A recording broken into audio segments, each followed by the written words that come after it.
Hello everyone!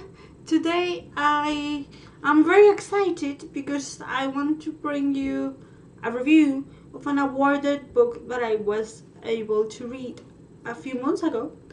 Because right now my work and my laziness doesn't allow me to read new books or to finish the books that I'm reading.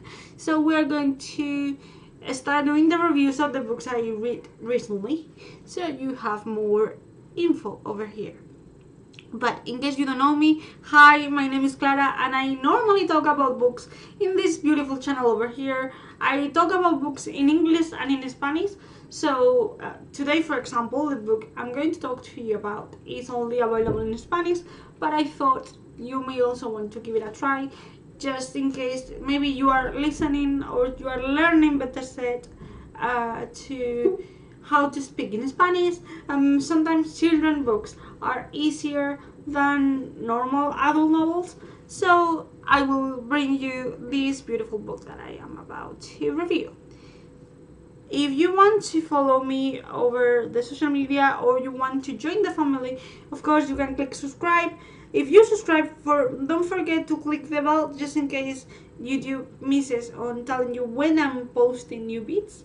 Or maybe you can tell me in the comment section down below your favorite children books, so you are actually recommending me new children books that I may not know. Also, the topic about this book that I'm going to introduce here is gender equality. So if you know books that tackle children books that tackle that topic as well, you can leave it in the comment section below. Let's start then. So this story that I'm going to mention is called La Niña Invisible and is written by Puño, which is actually a pen name for, and I'm going to cheat here as well, for David Peña Toribio, that signs with the name of Puño, like fist. And he wrote this story and presented it to the children book award called Barco de Vapor and won it in this 2018 edition. But I want to talk a little bit about it because although I don't normally talk about children books, I felt like this one was special and I really enjoy it.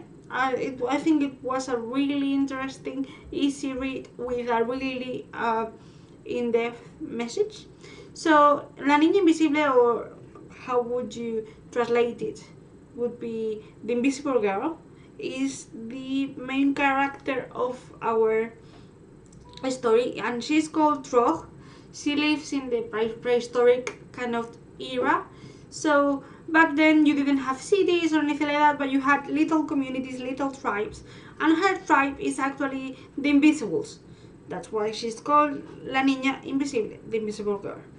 So you see, this tribe has the ritual where children, male children, are able to do the journey in capital letters, and when they come back and they have proved to be worthy, they go and take a seat in the tribe council. So for our main character, for Trog, this is quite weird because if she's as intelligent, as fast, and as strong as her male colleagues, her male friends, why isn't she allowed to do the journey and become a member of the council tribe?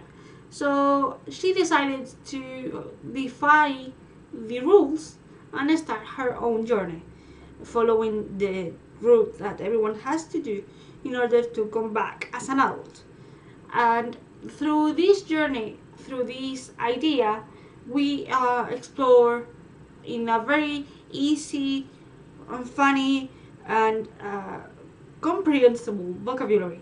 We follow this girl journey and we follow her growth and the debate about gender equality that is set in a very easy, not morally heavy way. So to me, that I used to work in the children's section or the YH section of a publisher company. To me, this is very important because you are delivering a very important message, but in an easy way, so it doesn't feel imposed.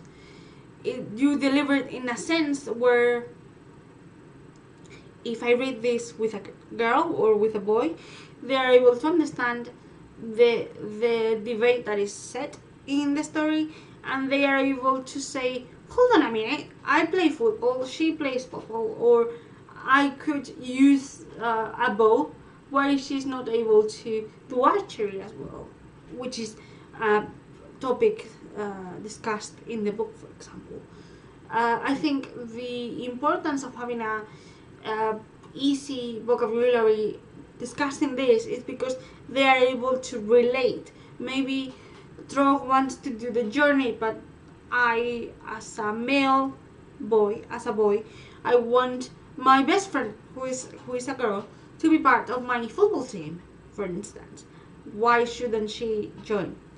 And I love that. I love how easy the topic is treated, but that doesn't takes out the adventure because you have a journey to do, and there's a part of it that is quite dangerous. So while you are reading it, you are able to see how the tension of the story grows when it's needed. You can feel the scary beats for children, and I really like how, for instance, the author is able to uh, add this action-packed elements, but also he's able to use other resources such as rhyme and songs to actually place place them in the story and make them rhythmic or more interesting to the children. So these books in particular, the ones that are awarded with Barco de Vapor, they belong to the collection of Barco de Vapor. They normally are also read in schools, and they have activities to do related to the books in particular. So I was imagining the scene of a classroom full of girls and boys where they were reading out loud this story, and I was thinking maybe the teacher wants to add that kind of musical element to this part of the stories, because I feel like with the songs you can catch the children attention if they are not very used to reading. It's another way of immerse them into reading with a more practical, more sensorial experience of the novel. And talking about sensorial elements, another element that I love about this way of narration is that the author is able to, through the journey that Tolkien actually does, is able to explore different surroundings. So through the little novel, you are able to see how different the surroundings are and how those new environments affect our main protagonist. Mainly because I feel like in the way it's written, Punyo is able to be very, very sensorial about it, to trust the senses, and he's able to explain the situation using what the main character would use, using the taste, using the sound, using the smells, basically because we cannot forget that we are in a prehistorical setting, so you don't have the majority of the tools that you would have if you have it now. So it's very natural. It sounds very natural, and the story and the reactions of the girl are quite natural when it comes to the surroundings. It's quite a primitive instinct going there, and I feel like it's very, very well studied how the words can give that sense of using your own senses to understand what is going on. So that translation from the, for example, from the smell to the words are very naturally done. so that's a bonus for me. And also I would like to highlight the importance of the illustrations in this story.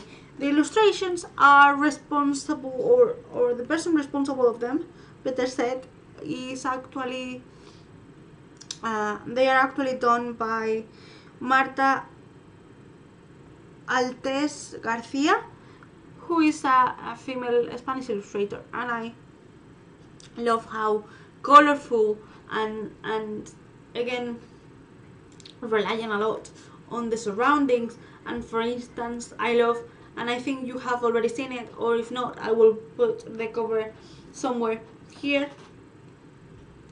I love, for instance, Trog clothing and Trog weaponry, because you are able to see her own independence trait, her own kind of I can do it myself kind of aspect of the character, and it's also translated to the drawing, to the illustration, which is phenomenally done. And yeah, I adore this. I really like this story. I read it because it was a present for my niece, but I actually read it before I gave it to her. This is it. I hope you like it, and I hope you can tell me the responses to my questions down below and let me know what you think. Okay? Bye!